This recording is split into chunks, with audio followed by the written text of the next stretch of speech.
Bien, y lo revisábamos en titulares. El último reporte del COVID-19 confirmó 1.331 casos nuevos, 44 muertos en las últimas 24 horas. Y para hablar de este estado de la pandemia y otros temas, vamos a tomar contacto con José Miguel Bernucci, el secretario de ADOMAS del Colegio Médico. ¿Cómo está, doctor? Muy buenos días. Muy buenos días. Bien, hay que ver las cifras, siempre lo dicen, no en el día a día, pero de todas maneras es una cifra que se va manteniendo prácticamente a diario, ¿no?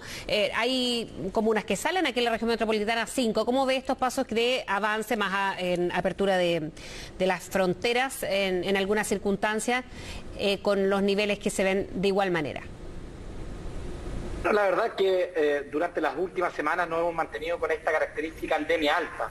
Estamos hablando de que tenemos casi promedio 8.000 casos semanales, un poquito más, y con un promedio de fallecidos que son de 40 diarios y 300 fallecidos a la semana. La verdad es que todavía son números muy, muy elevados. En todo el resto, si uno hace comparación o política comparada, en todo el resto de los países donde han habido aperturas, la verdad que ellos han abierto desde puntos mucho más bajos para luego comenzar la apertura. Nosotros todavía nos hemos mantenido muy, muy elevados, a pesar de que parecieran ser números más bajos, pero la verdad es que si uno toma los promedios semanales o los promedios de 14 días, la verdad es que se ha mantenido relativamente estable con unas leves bajas en las últimas 2 semanas. La verdad es que la realidad epidemiológica de Santiago se ha mantenido buena, y en ese sentido es ahí el avance y la apertura. Sin embargo, si vamos al tema de trazabilidad, la verdad es que la trazabilidad de Santiago es igual de mala que en Magallanes, es igual de mala que en Osorno, es igual de mala que en Valdivia y en Biobío, en otras zonas.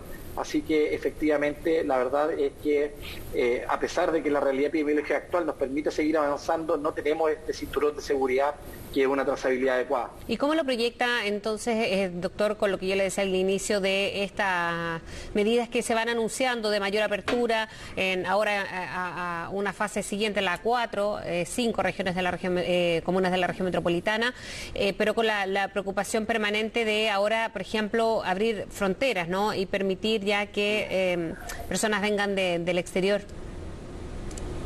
Lo que hemos planteado como colegio es que nuestra trazabilidad interna es muy débil todavía. No hemos logrado realizar un sistema robusto de trazabilidad. Si a esto le vamos a sumar un sistema de trazabilidad externo, por decirlo de alguna forma, que son las personas que van a venir desde el exterior, la verdad es que nos quedan bastantes dudas si esto va a ser posible. La verdad es que nos trae más encima el triste recuerdo de lo que significó esta famosa declaración jurada al inicio de la pandemia, en marzo y abril, donde francamente no hubo absolutamente ningún control sobre... ¿Doctor?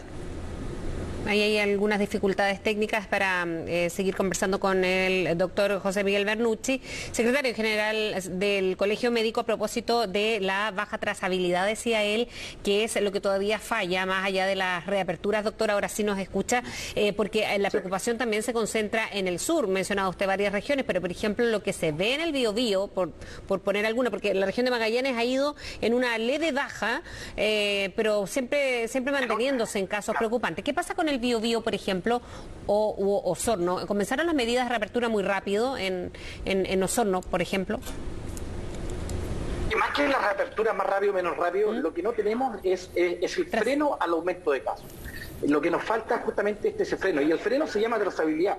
Nosotros, sin una trazabilidad adecuada, lo que vamos a tener va a ser pics, caída, o mejor dicho, apertura, cierre. Tenemos que tener este freno que nos permita, una vez que bajen los casos, tenerlos muy, muy abajo. El caso Magallanes, es curioso, digamos, los ejemplos que da usted, porque justamente en relación a la apertura, las comunas justamente que son más turísticas son finalmente las del sur del país, las del norte del país, donde la situación está mucho más complicada que en Santiago. Entonces, la verdad es que mientras no tengamos la seguridad de esa trazabilidad de poder hacer el seguimiento y cortar la cadena de contagio, la verdad es que el apertura y cierre, o mejor llamados rebrotes, van a estar presentes siempre. Doctor, ¿cómo se proyecta entonces? Porque la trazabilidad hacia estas alturas no ha mejorado. ¿Cómo se puede lograr entonces poner freno, como decía usted, al aumento de casos? La verdad que por política pública comparada no tenemos otra forma. No. Las cuarentenas o las medidas de cierre son solamente en casos de urgencia, cuando ya tenemos demasiados casos y necesitamos rápidamente bajarlos. La verdad es que incluso en cuarentena en nuestro país la experiencia no ha sido tan buena. Tenemos el ejemplo de Magallanes que lleva 3 meses en cuarentena. Lamentablemente las autoridades siguen sin escuchar. En una población de 150.000 habitantes se están dando alrededor de 70.000, 80.000 permisos diarios. La verdad es que en Osorno una medida que puede ser efectiva es adelantar el toque de queda, porque es la única forma que tenemos de disminuir la movilidad, y disminuyendo la movilidad, disminuir la cantidad de casos. Una vez cuando ya tengamos la cantidad de casos bajita, podamos seguir en condiciones para hacer una trazabilidad adecuada. Necesitamos ubicar el 80, el 60, 80% de los casos trazables, estamos recién en un 45%, la verdad que nuestro trecho que nos queda es bastante amplio.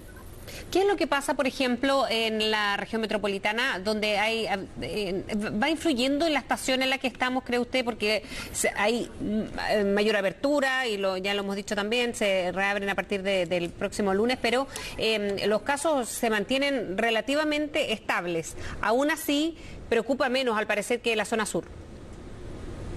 Bueno, efectivamente, al parecer, lo que hemos aprendido, sobre todo desde el hemisferio norte, y al parecer también sobre todo de Europa, hay un fenómeno, pudiera eventualmente haber un fenómeno estacional, y es por eso que siempre la preocupación está a finales de febrero hacia adelante, incluso a mediados de abril, y al parecer también el fenómeno de contagio, más allá de las gotitas, como se decía en un inicio, la aerolización en espacios cerrados juega un rol fundamental. Y en ese sentido, el invierno como estación, más el encierro que genera el frío, pudiera eventualmente ser un factor preponderante, y es lo que hemos visto que está pasando en Europa, y lo que pudiéramos relacionarlo de Santiago versus el sur del país. En otro tema que tiene que ver con los trabajadores de la salud, el ministro hace pocos minutos en el reporte diario, doctor, negó que se bajaran los sueldos a los médicos. De hecho, él dijo que no se bajara ningún sueldo. No se puede porque está fijado por ley. Las contrataciones para el sistema público se rigen por diferentes leyes, explicó, y ahí reiteró lo que él había dicho ya hace algunos días, descartando esta información. O sea, la verdad es que el ministro me ha tratado directamente de mentiroso, y si el ministro afirma que no se van a bajar los sueldos, la verdad que prefiero quedar como mentiroso a que se baje. En ese sentido, el ministro se le olvidó una parte donde, a pesar de que están fijados por ley, hay una parte que se llaman asignaciones, en las cuales cada servicio de salud puede entregar o quitar asignaciones. Y lo que hemos visto a lo largo del país es que se nos ha recalcado y se nos ha dicho que en las próximas semanas, o incluso los próximos meses, estas asignaciones tienen que ajustarse a presupuesto. Por lo tanto, si no hay presupuesto para pagar las asignaciones, estas se van a cortar, con el riesgo amplísimo de que se puedan bajar los sueldos. Y en ese sentido, lo que nosotros sabemos es que la ley de presupuesto que ha enviado el Ministerio de Salud, o por lo menos la parte de salud del gobierno, no hay un aumento en la glosa de asignaciones, y por lo tanto el riesgo de que se puedan cortar estas asignaciones y por lo tanto bajar el sueldo es altísimo. Ahora, si el ministro dice y afirma en cadena nacional, en televisión abierta, que no se van a bajar los sueldos, bueno, como le digo, prefiero yo quedar de mentiroso a que ocurra esa acción. ¿Y no quiere o estaría dispuesto a pedir disculpas? Porque él decía que el que tiene que pedir disculpas es el que dijo que no éramos dialogantes, que inducen al engaño. La última reunión que nosotros tuvimos en el Ministerio de Salud con las autoridades, digamos, del jefe de gabinete del ministro, el jefe de gabinete del ex subsecretario, se nos dijo que no iba a haber aumento de presupuesto y que los médicos deberíamos ser solidarios para que algunos que tenían asignaciones más altas bajarlas para poder darle a los que tenían menos. Eso se llama baja de sueldo aquí y en la quebrada de la Ají. Ahora, si eso no sucede, estoy dispuesto totalmente a pedir disculpas.